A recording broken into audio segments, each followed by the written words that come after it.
এক ভদ্রলোকের করা একটা মোবাইল ভিডিওতে ভদ্রলোক ভিডিও করতে করতে এগোচ্ছেন আর বলছেন আতঙ্কবাদীরা হামলা করেছে। কিছুক্ষণ বাদেই আর একটা ভিডিও, হাউ হাউ করে কাঁদতে কাঁদতে এক ভদ্রমহিলা এসে কাউকে বলছেন গুলি করে দিল ওকে। মানেটা কি? কেন? কী জন্য? হঠাৎ গুলি কেন?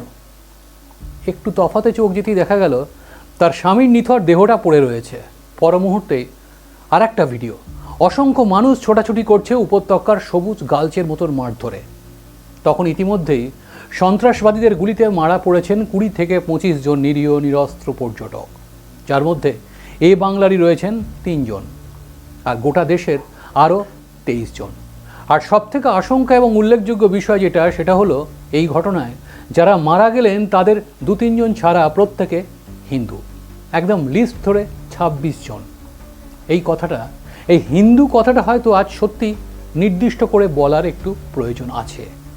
হামলার পরপরই যখন স্বভাবসিদ্ধ ভঙ্গিতে এদেশের প্রায় সমস্ত রাজনৈতিক বা অরাজনৈতিক মানুষ সন্ত্রাসবাদীদের বিরুদ্ধে এমন পৈশাচিক হামলার জন্য প্রতিবাদ, প্রতিরোধ, ক্ষোভ উগড়ে দেওয়ার কথা বলছেন, সেখানে একটা অংশ এর পেছনে আসলে কোন মন্ত্রী, কে, কারা ঠিক কতটা দায়ী, কার গাফিলতিতে এটা হলো, রাজ্য না কেন্দ্র, এমনকি অনেকে আবার বেশ খানিকটা এগিয়ে বলতে শুরু করলেন আদৌ এটা সন্ত্রাসবাদীদেরই হামলা নাকি কোনো রাজনৈতিক অভিসন্ধিমূলক অন্তর্ঘাত, ঠিক বোঝা মুশকিল।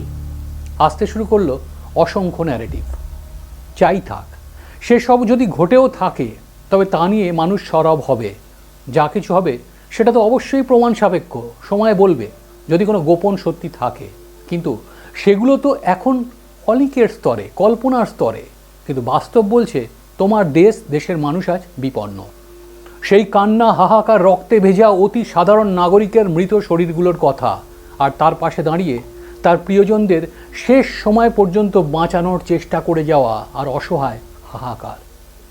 যারা প্রথমেই সব কিছু শোনার দেখার পরেও সেগুলোকে পেছনে রেখে শুধুমাত্র নিজেদের ধর্মনিরপেক্ষ ভাবমূর্তি বজায় রাখতে, আর আমার একে পোষায় না, তাকে পছন্দ হয় না, এটা বলে হাজারো প্রচণ্ড সত্যি হোক বা মন গড়া ন্যারেটিভ আনতেই পারেন। গণতান্ত্রিক রাষ্ট্রে সেটারও দরকার, কিন্তু পাশাপাশি এটাও কাম্য না যে দেশের একজন সহনাগরিক হিসেবে আপনার ঘরের অসহায় মানুষটিকে পাশের দেশের কিছু দুর্বৃত্ত এসে ঢুকে মেরে চলে গেল, অথচ আপনি তাদের শাস্তি না চেয়ে চুপ করে রইলেন। কি জন্য? না, পাছে শুধুমাত্র আপনার ধর্মনিরপেক্ষ ভাবমূর্তিতে দাগ লাগে বলে। কিন্তু সে মুহূর্তের সময় কি বলছিল? আগে দরকার সেই লোকগুলোকে যারা বেছে বেছে এদেশে 26 জন নিরীহ নাগরিকের তরতাজা জীবন কেড়ে নিল।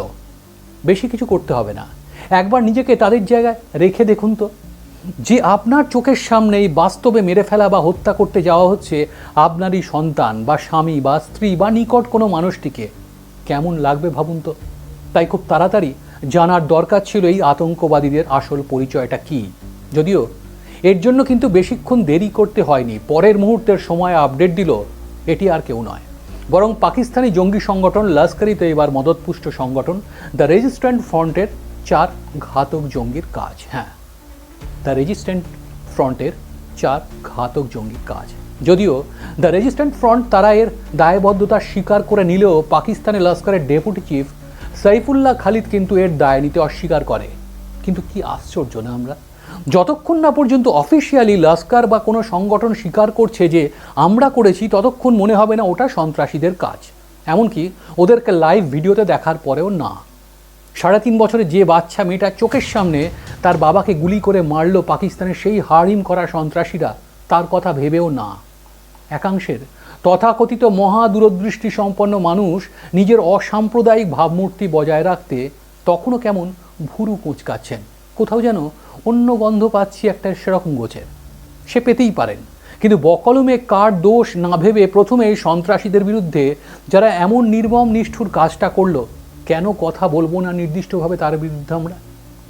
কেন কথা বলবো না তাদের বিরুদ্ধে আমরা তো কোনো ধর্মের বিরুদ্ধে বলছি না, আমরা বলতে চাইছি সেই সন্ত্রাসীদের বিরুদ্ধে, সে যে ধর্মেরই হোক না কেন। তারপরেও যদি অন্তর্ঘাতের গন্ধ একমাত্র পেয়েই থাকেন, তাহলে সোজা একটা লিঙ্ক ঘেটে দেখুন তো, আর কোন কোন গন্ধ পাচ্ছেন সেটা থেকে কোনো গন্ধ পাচ্ছেন কি না। ভাবছেন কিসের লিঙ্ক, তাই তো? লিঙ্কটা আজ থেকে ঠিক 17 বছর আগের এমনই একটা ভয়াবহ জঙ্গি হামলার ঘটনার। হ্যাঁ, আজ থেকে ঠিক 17 বছর আগে এমনই একটা ভয়াবহ জঙ্গি হামলার ঘটনার 2008 সালের 26শে নভেম্বর মুম্বাই হামলার যেদিন আজমাল কাসাব সহ একাধিক লস্কর জঙ্গির গুলিতে প্রাণ হারিয়েছিল 26 বা 56 জন মানুষ নয়, মোট 166 জন ভারতীয় নাগরিক সহ সাধারণ মানুষ। আর দ্বিতীয় ইউপিএ সরকারের আমলে ঘটে যাওয়া সেই ঘটনার মাস্টারমাইন্ড তাহাউর হোসেন রানাকে সম্প্রতি ভারতে নিয়ে এসেছে এদেশের সরকার, যার নির্দেশে মূলত মুম্বাই হামলার ব্লু প্রিন্ট তৈরি করা হয়েছিল এবং করেছিল লস্কর এবং ডেভিড কোলম্যান হেডলি। খুব স্বাভাবিকভাবেই তাই রানার প্রত্যর্পণ লস্করের কাছে কিন্তু একটা বড় ধাক্কা, আর তার প্রতিশোধ নিতেই লস্করের এই হামলা। এই লিঙ্কটা কখনো মনে হয় না বা খটকা দেয় না? ভেবেছেন এটা? যদিও এটা খটকা বা ভেবে দেখার কিছু নেই, বরং 16 আনাই সত্যি হতে পারে। আর যদি সত্যি হয় তবে রানাকে এদেশে প্রত্যর্পণের কৃতিত্ব দেশের বর্তমান সরকারের পাশাপাশি কিছুটা হলেও কিন্তু যাবে 2008-এর তৎকালীন ইউপিএ সরকারের দিকেও, কারণ এই প্রত্যর্পণের প্রক্রিয়াটা কিন্তু শুরু হয়েছিল সেই সময় থেকেই। তবু দেখুন, সেসবের দিকে খটকা নজর কোনোটাই তাদের গেল না। অথচ এই হামলার দায় এমনকি দীর্ঘদিন ধরে পাকিস্তান নিজেই যে ভারতের বিরুদ্ধে জঙ্গি কার্যকলাপে মদদ যোগাচ্ছে, সাংবাদিক ইয়াল্লা হাকিমের প্রশ্নের উত্তরে সে কথা কিন্তু কার্যত স্বীকার করে নিয়েছেন পাকিস্তানের প্রতিরক্ষামন্ত্রী খোদ খাওয়াজা আসিফ। যদিও এই প্রসঙ্গে তিনি অন্যান্য কথাও বলেছেন, সেটা অন্য প্রসঙ্গ। দেখুন, এই দেশটা আমাদের, স্বাধীন রাষ্ট্রের স্বাধীন নাগরিক আমরা। একই সঙ্গে এটাও খুব সত্যি যে প্রতিবেশী রাষ্ট্র পাকিস্তানের মতন কোনো এক ধর্মীয় রাষ্ট্র নয় ভারতবর্ষ। ভারত ধর্মনিরপেক্ষ রাষ্ট্র, হ্যাঁ ঠিকই। আর সেটাই আমাদের যেমন অত্যাধিক বড় একটা শক্তি, একই সঙ্গে অতি বড় দুর্বলতাও। যেখানে হিন্দু প্রধান হলেও বহু ধর্মের বাস, কিন্তু ব্যক্তি অবশ্যই তার নিজের ধর্মকে সম্মান করে এবং করা উচিত, এবং একই সঙ্গে অন্য ধর্মকেও মর্যাদা দেয়। তাই আপনি অবশ্যই একজন গর্বিত হিন্দু, অপরদিকে এদেশের সেই মুসলমান নাগরিকটিও নিজের কাছে একজন গর্বিত মুসলমান। সেটাই হওয়া উচিত তো। কিন্তু একটা হত্যাকাণ্ড চোখে আঙুল দিয়ে দেখিয়ে দিয়ে গেল, তুমি আমার ধর্মের বিরূপ বা আলাদা পরিচয় হলেই বা পেলেই একে একে দাঁড় করিয়ে নিকেশ করব। কিন্তু কিভাবে তারা বুঝলেন কোন পর্যটক মুসলিম আর কে নয়? সেখান থেকে জীবিত ফেরা পর্যটকদের কথা অনুযায়ী প্রথমে ওরা নাকি জিজ্ঞেস করে কোন ধর্ম, আর তারপরেই ওরা জিজ্ঞেস করে কালমা পড়তে পারে কি না। অনেকের কাছেই ব্যাপারটা সম্পূর্ণ নতুন। তারা পড়াতো কোন দুরাস্ত না আমি তারা শুনিনি, তার উপর উর্দু হরফে লেখা। আর যারা নামটা শুনেছেন এবং সৌভাগ্যবশত পড়তে পেরেছেন তারা প্রাণে বেঁচে গেছেন। এবার কথাটা হচ্ছে, এই কালমা আসলে কি? এটা বলার আগে একটা কথা বলা ভীষণ জরুরি, সেটা হচ্ছে হিন্দু ধর্মে যারা নিজেদের গর্বিত হিন্দু ভাবার বদলে শুধুই ধর্মনিরপেক্ষ ভাবতে ভালোবাসেন, সেটা ভালো কথা। কিন্তু একই সঙ্গে হিন্দু ধর্মের ঈশ্বর বিশ্বাস নিয়ে বিস্তর খিল্লি ওড়ান, সেখানেই কালমার মাহাত্ম্য, যা আসলে ইসলামের মৌলিক বিশ্বাস সংবলিত 6টি আরবি পংক্তি বা শ্লোক। এর অর্থই হচ্ছে কথা বা বাক্য। কি সেগুলো? কালমায় তায়েবা, কালমায় শাহাদাত, কালমায় তাওহীদ, কালমায় তামজিদ, কালমায় আস্তাগফার, কালমায় রদ্দে কুফার। এর মধ্যে প্রথম পংক্তিটি সবচেয়ে গুরুত্বপূর্ণ। হ্যাঁ, এর মধ্যে প্রথম পংক্তিটি সবচেয়ে গুরুত্বপূর্ণ। কি বলছে লাইনটি? একটু শুনুন মন দিয়ে।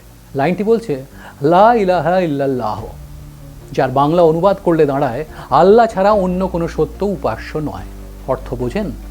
আসলে যা একাত্মবাদের ধারণাকেই সামনে নিয়ে আসে, আর মনে প্রাণে প্রতিটি মুসলমান এটা মেনে চলেন এবং জাহিরও করেন। অর্থাৎ আমারটাই একমাত্র স্বীকৃত। আর এই স্বীকৃতিকে তুমি স্বীকৃতি দিতে অস্বীকার বা অক্ষম হলেই তোমার মৃত্যু নিশ্চিত। কিন্তু সত্যি করে বলুন তো, কোরআন কি আদৌ এমন শিক্ষা দেয়? কোরআন কিন্তু বলে উল্টো কথা, মানে ধর্মে কোনো বাধ্যবাধকতা নেই। খোদ কোরআন সে কথা বললেও আমরা যারা শুধুই ধর্মনিরপেক্ষ তারা কি এটা বলতে পারছি যে সন্ত্রাস বেছে বেছে কোনো ধর্মকে আঘাত করে না, কিংবা কোনো ধর্মভিত্তিক উগ্র মৌলবাদের প্রশ্রয়ও বেড়ে ওঠে না? আমরা মনে করলেও মুর্শিদাবাদ থেকে কাশ্মীর ঠিক সেটাই হচ্ছে যেটা আমরা বিশ্বাস করতে চাই না বা পারি না। আর যদি কেউ বিশ্বাস করে ফেলেন এবং সহ্য না করে বলে ফেলেন, তবে কি তিনি সাম্প্রদায়িক? বরং একেবারেই না, কারণ তারা ধর্ম বর্ণ নির্বিশেষে কোনো ধর্মেরই উগ্র মৌলবাদকে সমর্থন করে না। আর করে না বলেই আজ শুধু ওই 26 জন হিন্দুর মৃত্যুতে গোটা দেশের হিন্দুরা প্রতিবাদ করছে তাই নয়, আমাদের সহনাগরিকের মৃত্যুর সেই প্রতিবাদের তালিকায় আর একজনের নামও কিন্তু আমরা ইতিমধ্যেই রেখেছি, মনে করে রেখেছি। এবার দেখুন তো কে তিনি। তিনি কাশ্মীর উপত্যকার বুকে হেসে খেলে পর্যটকদের নিয়ে ঘুরে বেড়ানো সেই তরুণ ঘোড়সাওয়ার। নাম আদিল হুসেন। নামটা শুনে হিন্দু বলে মনে হলো না, কিন্তু তারপরেও আমাদের পর্যটকদের বাঁচাতে সন্ত্রাসীদের বুলেটের সামনে ঝাঁপিয়ে সেই ছেলেটাও কিন্তু শহীদ হয়েছে। বিপদগ্রস্ত পর্যটকদের সাহায্যে এগিয়ে আসা স্থানীয় দুই যুবক সাজাদ এবং ওয়াহিদের পাশে থাকার প্রশংসা বা কৃতজ্ঞতা দেখাতে ভোলেনি সেই মানুষগুলোই যারা এই হত্যাকাণ্ডে সরাসরি নিন্দে করে শাস্তি চাইছেন সন্ত্রাসবাদীদের। কিন্তু ঘটনা পরম্পরা বা পরবর্তী তদন্তে যা শোনা যাচ্ছে তাতে কিছু প্রশ্ন খোঁচা দিচ্ছে বই কি। এই হত্যাকাণ্ডে জড়িত দুই জঙ্গি, যাদের দুজনেরই বাড়ি ওই অনন্তনাগেই, আসিফ শেখের বাড়ি ত্রালে আর আদিলগুড়ির বাড়ি বিজবাহেরার গড়িতে।